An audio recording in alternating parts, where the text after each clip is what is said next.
Christine Friday is with us at the Oakville Center for the Performing Arts, and I hope that everybody can make the show. If you have not done so, the first thing you do is you phone the box office or you walk over to the box office, because the good news, Christine, is we're allowed to walk over to box offices now, and there's somebody live that's actually there.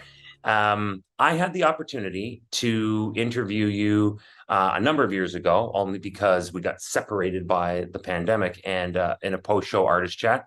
And Mhm. the best part is there's going to be another post-show artist chat at your upcoming presentation, and people can look forward to that at the conclusion of the show.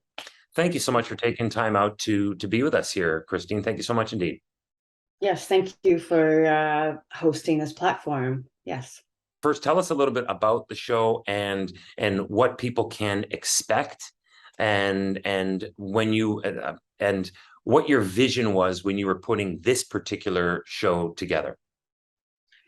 Yeah, this piece is called Firewater Thunderbird Rising, and it's been it was in the creation process for quite a while. I carried the inspiration maybe about 5 years before I moved home, and I moved home now for 3 years.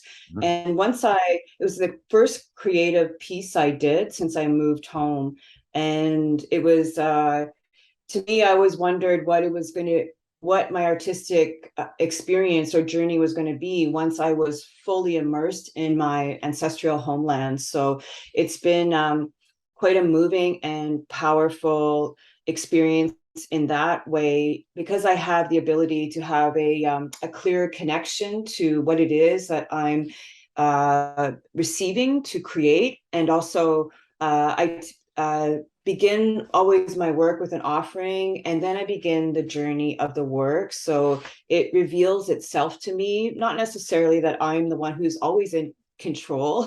And it's definitely been a process that I've developed with my family as well, because it became a film that turned into a stage production. So Oh instead of wow, a I didn't stage know that. production, film. So, and I was able to share the film with in Oakville last time I was there, Hmm. and so it's great to be able to have the opportunity to see the evolution of the piece. And so, yeah, it's got a lot of layers to it. There's a monologue in the middle of the piece, so there's a legend inside a legend, and it was a story that I picked up when I was traveling with the youth in my community. I work in a cultural performing arts program every summer for the past 5 years, and it's a program that's about connecting to one's gifts, and as well as empowerment of culture and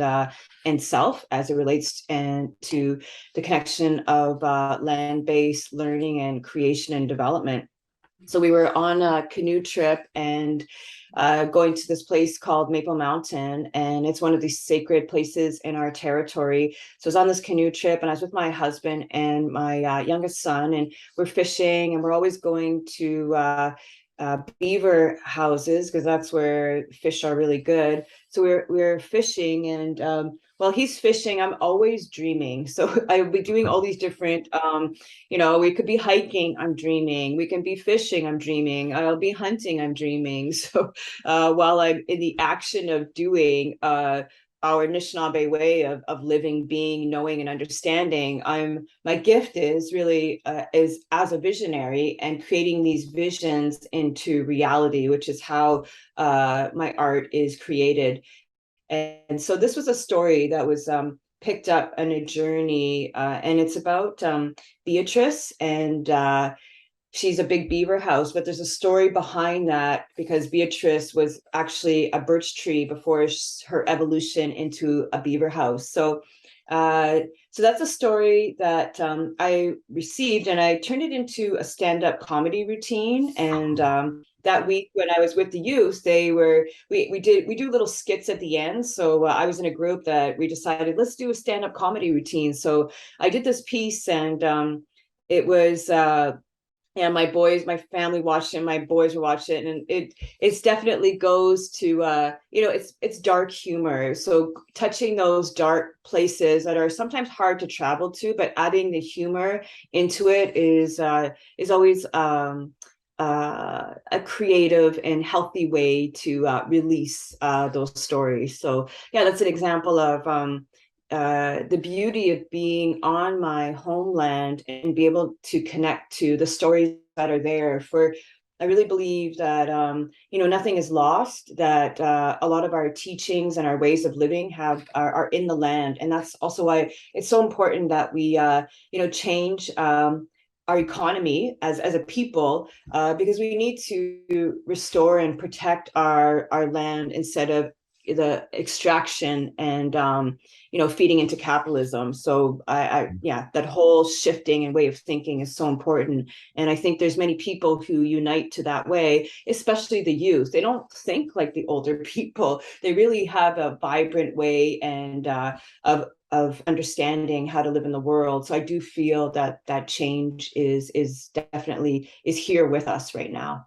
We've been like my husband and I are from the same community. It was very important for me to have my children understand who they are and where they come from. So we've always, set up a hunt camp in the fall time, and we've been going to we've been setting up our hunt camp for the past 13 years, and always fishing, and being here in the wintertime as well. But I've been here for all seasons throughout the year for the past 3 years now. And yeah, so now the ache is gone, and now I'm able to really feel like I'm really able to fulfill my potential as an artist and as a human being. With this particular performance, and when you're at for instance, the Oakville Center, because we're speaking specifically about that show, what are you hoping that your audience takes away from this performance? Yeah, you feel like sharing with the word, like transcending or evolving the ideas that one might have about indigenous culture, but and also just feeling something that's very alive, feeling something that's very present, how we can connect, seeing if you were to see, because I think that settlers was something they were afraid of, was actually our the power of the land and the power of the spirit of our people. And it's firewater is actually is about alcohol, and so how transforming something that was a poison to our people. And it was with no mistake that was introduced into our communities as a part of colonial assimilation, and that it did play a big part in the land grab and the confusion of our nation. It's alcohol is something that isn't part of our culture. It was introduced to us through European culture. So that's something to be aware of, and having compassion and knowing that what happens when people actually transform and ignite their power, because it's time now to take back our place on our land and to reconnect to that truth and not to be afraid of our own power. How far have we gone? How much damage has been done? And can it be stopped in your view, and in the view of those that first nurtured this land and saw this land for what it was before it was eaten up the way that it was? Yes, I think the time is actually right now. That and I often wonder, I really believe there's more good in the world than there is of destructive nature, and that we need the good, or that love needs to unite, and that we're a stronger force together. But how it's taking the time to be able to unite in our busy time that we've created for ourselves. So that's stopping.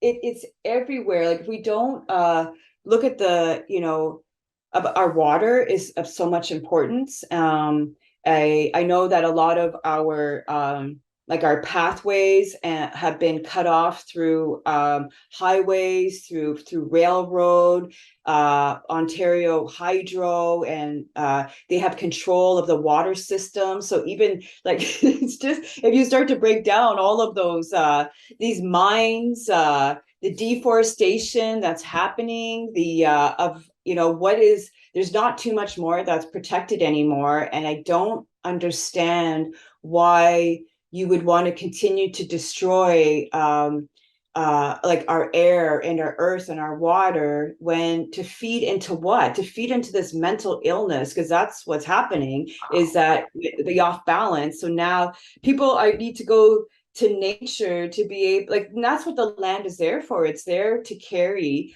or to hold what we can't hold anymore. And I get it's building that relationship with nature again, and that can happen in so many simple ways. And it's that education of the different territories of First Nations or Indigenous people, and connecting people to those landscapes, because each territory has a unique gift to offer. So you'll hear different stories from this territory as you would for the prairies. So understanding that diversity as well inside of our nations. But I do think it has to stop, and we need to really look at because it's this capitalist monster is actually only feeding a certain few people, and I really feel led to believe that that the most people don't want to live like that, and actually aren't living like that. So, and have more awareness, are actually very much enlightened and have compassion, and